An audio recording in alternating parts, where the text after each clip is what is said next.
She sat on the edge of the couch, scrolling, thumb moving like a metronome. I stood by the kitchen island with 2 flight options open on my laptop. Let's take a long weekend, I offered. Florida. Sleep. Swim. Remember we like each other. She didn't look up. Hard pass.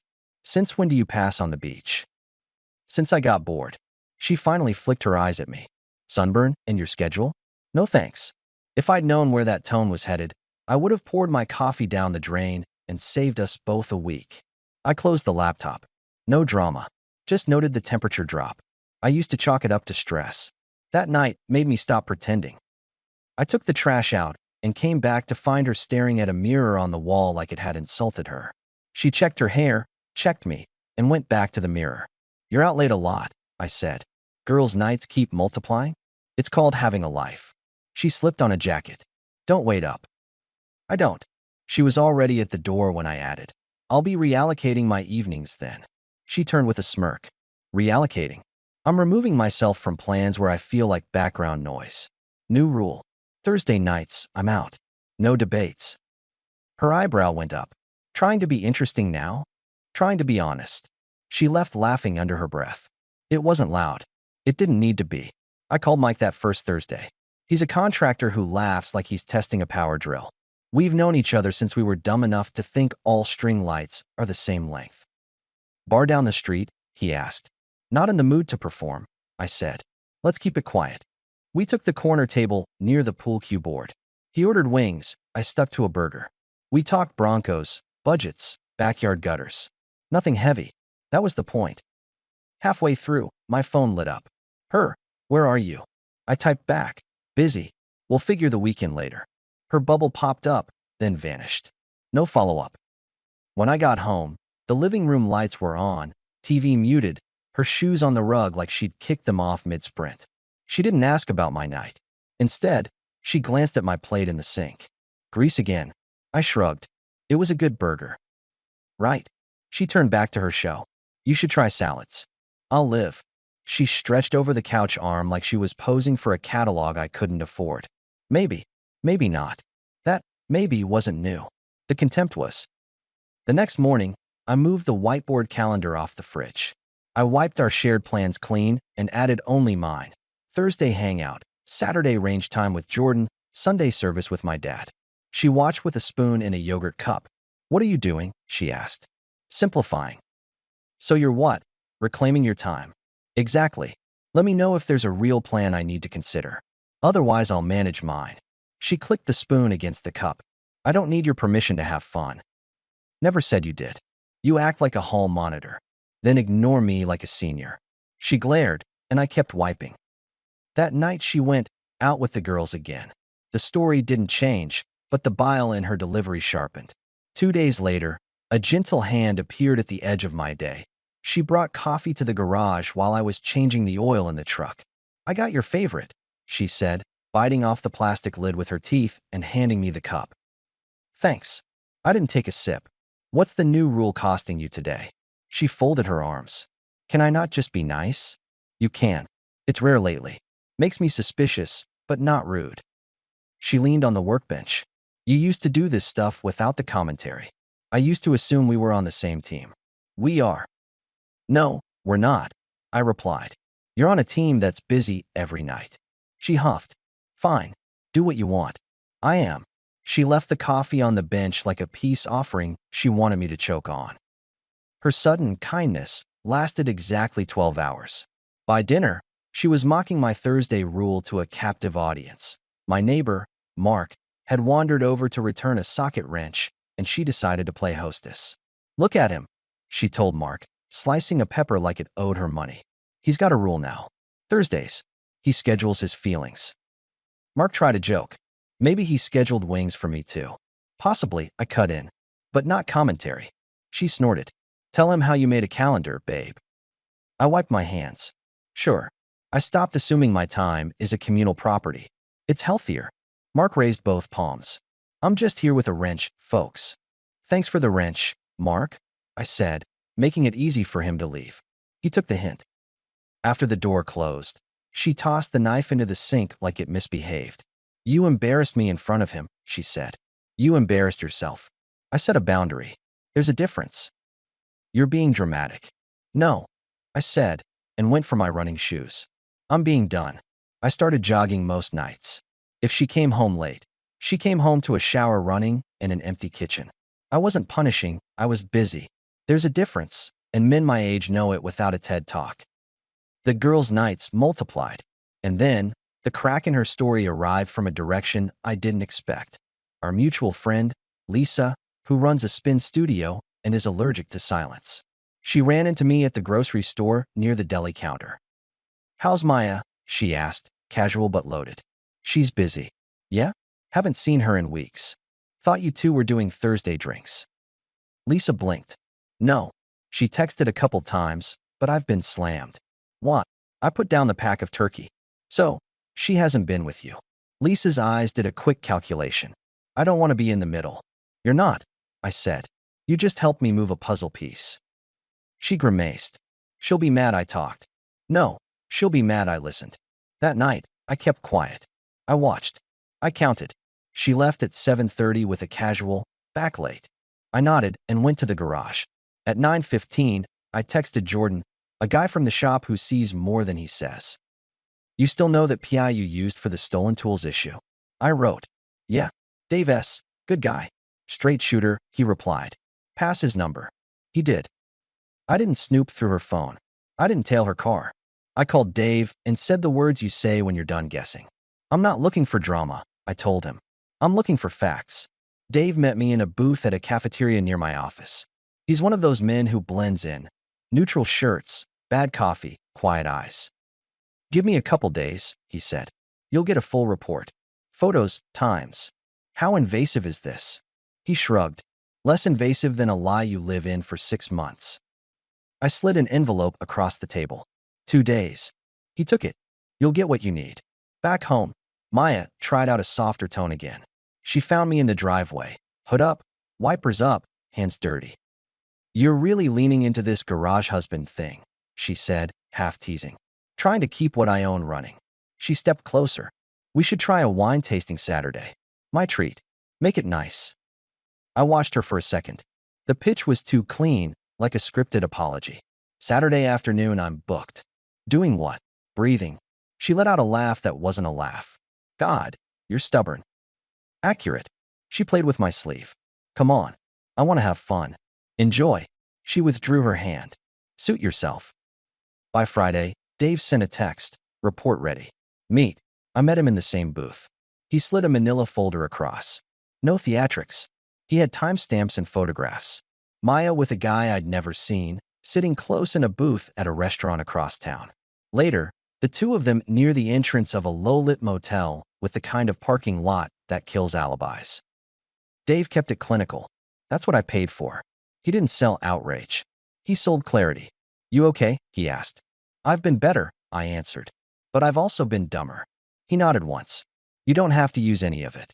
Sometimes just knowing is enough." Knowing changes my schedule. When I got home, the house looked the same. That's the thing about reality.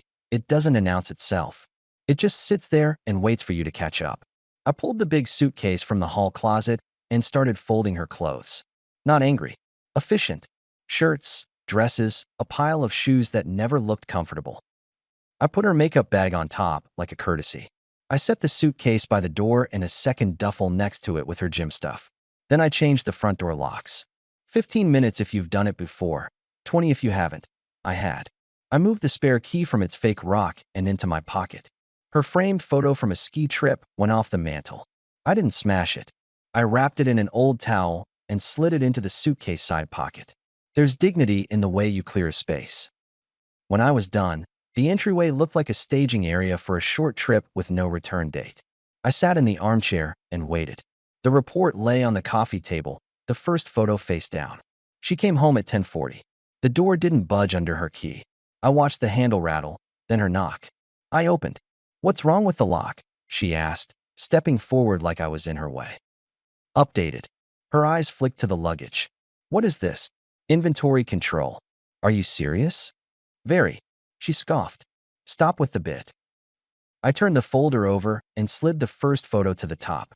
I didn't throw it or wave it. I placed it gently on the table like a bill. She stared at it. Her expression didn't crack. It didn't even move much. She swallowed once and looked up. So? So, I echoed. She walked past me, grabbed a water from the fridge, and leaned on the counter like we were doing a kitchen remodel consultation. You going to be dramatic? She asked. No, I'm going to be clear. You've been clear all week. Tonight I'm done. She laughed. You can't be serious. You think you're going to throw me out of my life. I'm not throwing you. I'm letting you go where you've already been. You'll regret making a scene, she said. You always calm down. Not this time. She flicked a look at the photo again. You think you're the only man who knows what his wife does with her time. I think I'm the only man in this room who respects himself. Listen, she set the water down. You know you won't find better than me. You know it. We've built the whole thing here. You're not going to toss it because you finally grew a spine and printed pictures. I picked up the suitcase handle and rolled it toward her. I'm sure I won't find worse than you. For the first time, something flashed in her eyes. Not shame. Calculation. She stepped closer. You're not going to do this, she said quietly. I just did. You'll be back to begging by Sunday. I'll be at Mike's on Sunday. You're going to regret humiliating me. You've been practicing on me for months, I said. Consider the score even. She made a show of rolling her eyes and snapped the suitcase handle up. You'll crawl back. Save your breath, I replied. You're going to need it where you're staying. She dragged the suitcase to the porch, grabbed the duffel, and tossed. You're going to call tomorrow. I won't pick up. Do me a favor, I said, holding the door open. Put your key on the table. She held up the key, then dropped it in the little dish we used for spare change. She walked out with a smile that didn't touch anything real. The door clicked behind her. I locked it. I didn't watch from the window. There was nothing to see I hadn't already looked at on paper. At 8 the next morning, I filed for divorce. Simple as ordering a sandwich when you know what you like. No speeches. No threats. I called my bank to separate the joint credit card. I turned off the auto pays for her gym membership and streaming accounts. I made 2 lists, mine and not mine. When the clerk stamped the papers, she didn't ask why. She didn't have to. By Monday, my schedule felt unfamiliar in a good way. After work, I met Mike and Jordan at a small bar that doesn't try to be edgy. Onion rings came on a red plastic tray. A game murmured from a TV in the corner. Mike lifted a brow. You okay? I'm good, I said. I'm not pretending anymore. Jordan pushed a glass toward me. No pep talk from me. Just a question. What do you want this week? Noise, I said, laughing that doesn't come with conditions. Done, Mike said, and clapped me on the shoulder. It turns out when you remove a performance from your life, you get time back. I went to the range with Jordan that Saturday, grabbed tacos with a couple from my gym on Sunday afternoon, and took my dad to breakfast at the diner he likes because it never changes the menu. I wasn't filling a hole. I was living like a man who finally put his foot down on a slippery floor. Maya texted occasionally during that week, the way someone tested a locked door at different times of day to see if it's magically unlocked. Hey, can we talk? Call me when you're done being mad. I have things at the house I need. You don't get to throw away a marriage. I kept responses short and transactional. Your things are safe. Tell me what you need, and I'll set it outside. No discussion. It's done. She tried a different tactic midweek. A photo of a meal, candles set up at her friend's apartment. We could reset. The sudden sweetness felt like a discount sign in a boutique store. More about moving product than caring if it fits. Not interested, I replied. You're being stubborn. I'm being consistent. She stopped for 2 days. I thought maybe that was it. I underestimated the power of losing control over a man she'd been training to tolerate nonsense. Friday night, Mike dragged me to a spot downtown to listen to a cover band and pretend we didn't have early mornings. We kept it light. I danced with a woman named Claire who works in marketing for a company that makes garden tools. Her laugh was easy. She didn't ask me to fix anything that night. I didn't volunteer to. On my way home, later than usual, an hour that looks different when you know no one expects you, my phone buzzed. 5 missed calls from Maya, for messages that began measured and slid into frantic. I didn't listen to the last one. My street was quiet. My porch light was on. She sat on the step with her makeup smudged, hair pulled into a knot that looked like she fought it and lost. When she saw my truck, she stood and tried to compose herself, then dropped the effort and ran to me. Thank God, she said, arms opening. You're here. I stopped 3 feet from her. What are you doing in front of my door? You changed the locks, she said, voice breaking. I couldn't get in. That's intentional. She reached for me. I kept my hands in my jacket pockets. She looked wounded by the air between us. You're not going to hug me? She asked. Of course not. I answered level. I don't want to see you. She swiped at her face. Please. I made a mistake. Let me guess, I said. He wrote you a goodbye. She froze. A full 2 seconds. Then she tried a brave face. No. I realized I love you and left. Then you should apologize to him, I replied, stepping around her. Because you're not coming back to me. She grabbed my sleeve. I peeled it free without force. Wait. Don't do this. I walked to the door. She raised her voice. Yes. He left me. Are you happy now? I turned the key in the new lock. I'm not happy, Maya, I said. I'm done. Please, she begged. I can be better. I'll do anything. I don't want anything from you, I said, opened the door, stepped inside, and closed it. No slam. Just the final click of logic. She kept calling for 10 minutes. Then 15. I made a cup of tea and sat at the table Dave had seen, the one where the photos had lived. I remembered her line. You won't find better than me. And felt a small, clean laugh move through me. Not mocking. Just relieved I didn't swallow it. The next morning she called again. I didn't answer. She texted. Can we talk in person? She wrote. No, I typed. Your things are packed. Tell me when to leave them on the porch. She switched to apology freighted with future promises, then to anger dressed as concern. You're ruining your life. False, I replied. You'll be alone. I'm not alone. I wrote back and put the phone on Do Not Disturb for the first time in months for reasons that had nothing to do with sleep.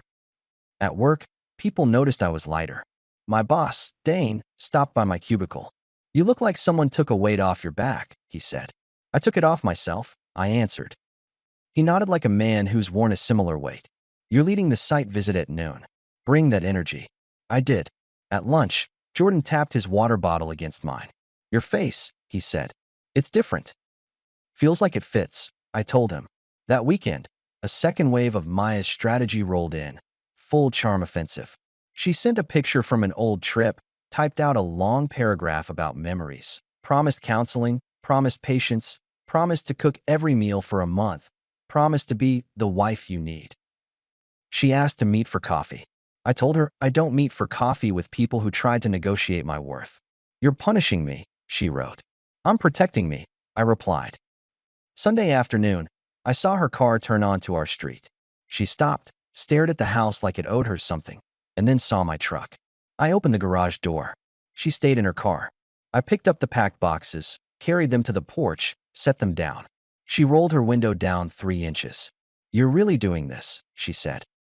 You already did, I answered. I never thought you'd go through with it. That was your error. You'll call, she said low. I know you.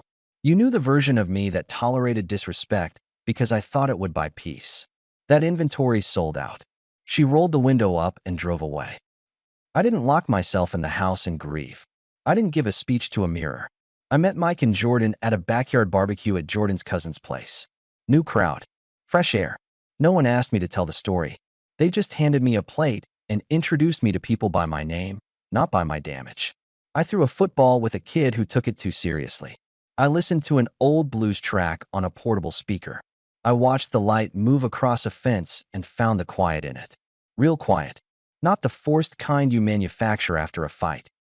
By the end of the week, I'd removed the last of her mail from the entry bench, put it in a neat stack with a note taped to it. Pick up any evening between 6 and 8. Porch only. She came once, picked it up with a face like she'd eaten something sour, and left without knocking. The legal pieces moved forward in the background, like a slow-moving freight train you can hear but don't need to watch. I kept receipts of the basic stuff. I didn't try to punish her through paperwork. I kept the house, most of the furniture. The dog, if we'd had one, would have stayed too. We didn't, which is probably why the living room looked bigger than it had in months. Nights changed. I didn't sit in silence. I learned to enjoy it. I went to a trivia night with a couple from the gym. The host had terrible puns. I didn't mind. I went out on a Wednesday with Claire from the cover band night. We ate tacos from a truck and argued about which neighborhood had the best street trees. She didn't try to fix me. I didn't try to sell her a promise. We talked like two adults with options. Did you ever think your life would look like this? She asked. Better than the alternative, I said. What alternative? Being invisible in the house I pay for. She smiled. That sounds blunt. It is. She looked me over, as if recalibrating her idea of me. Good. 1 month out, the texts from Maya thinned out, then came in spikes when she'd hear from mutual friends that I was out living. I don't know exactly what she told people. I didn't supply my own version either. If someone asked, I said, we didn't treat each other well. I ended it. That answer either quieted them or opened a door for them to tell me their stories. Either way, I went to bed without replaying a thing. Lisa from the spin studio ran into me again and folded her arms like a referee. You okay? She asked stern. I'm north of okay. She's not, Lisa said. She's not my problem. Lisa stared, then nodded. Good answer. 2 months out, the house felt like a new place without a moving truck. I repainted our bedroom a simple gray, switched out the heavy curtains for blinds, and moved her mirror to the upstairs closet. Not dramatic, just removing echoes.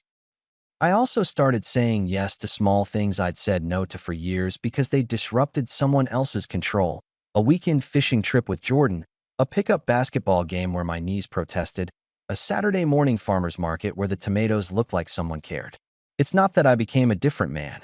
I just stopped being managed. The last time I saw Maya in person was accidental. I was walking out of a hardware store with a box of screws when she walked in, head down, shoulders tight. She saw me, blinked like a camera flash, and faltered. Hey, she said. Hey, you look fine. I am. She pushed hair behind her ear. I didn't think you'd actually go on with your life like this. I told you I would. I thought that was posturing. I don't posture. She glanced at my truck, at the box of screws. Are you fixing something? Always. She swallowed. I miss you. I miss the idea of who we were supposed to be, I replied. Not the version we became. You don't have to be cruel. This isn't cruel, I said. This is honest. She nodded, jaw working. If you ever. I won't. Her mouth pressed into a line. You'll regret it. I doubt it, I said, and walked past her, not out of spite, but because there was no reason left to stand in the doorway of a store and pretend we had lines left to deliver. My life since looks like something a calm man builds. The house is mine, and it feels that way. The truck starts when I ask it to. My friends are around because they want to be, not because I need witnesses. I started taking on more at work, not because I needed to hide, but because I had energy again. Dane put me on 2 site visits in the same week. I didn't fold. Most nights I still see the guys. Not as a distraction, just as a habit I like. We'll hit the same bar, or Jordan's garage, or a new pizza place that doesn't try too hard. Sometimes Claire joins. We're not rushing anything. We show up, we laugh, we leave on time, and no one owes anyone a speech for existing. If you asked me what I learned, I'd keep it simple. When a man stops trying to buy respect with silence, his life changes in measurable ways. He goes to bed earlier. He breathes easier. He says no without an explanation paragraph. He smiles at small things, a timer that dings on the grill, a clean garage floor, a message from a friend, that don't need to be posted to have value. Maya's world, from what filters through, didn't get better with distance. The man she gambled on didn't stick. Her lease renewal fell through. She bounced between couches for a bit. She tried to be seen in the same places we used to go. People saw through it. That's not revenge. That's a market correction. She sent one final text months later. I hope you're happy, she wrote. I am, I replied. There was nothing more to say. I keep the photos Dave took in a sealed envelope in the bottom drawer of my desk. Not because I plan to look at them. Because I don't. They're not for rage or memory or bragging. They're proof that when the numbers don't lie, you don't argue with the math. If I could go back to that night with the flights open on my laptop, watching her thumb flick through a feed like it was feeding her, I'd still offer the beach trip once. Just once. Then, instead of trying to earn warmth from a cold room, I'd do exactly what I did. Establish new rules, confirm reality, and step out clean. We want heroics to look like car chases. It's quieter than that. It's a man standing at his own front door, changing a lock, and deciding who belongs on the other side. It's a line delivered without heat. I'm sure I won't find worse than you. and a suitcase rolled to a porch without a scene. That was the point. No speeches, no threats, no tantrums, just an exit with my head up and my dignity intact. And if you think that's unromantic, you've never slept the way I sleep now.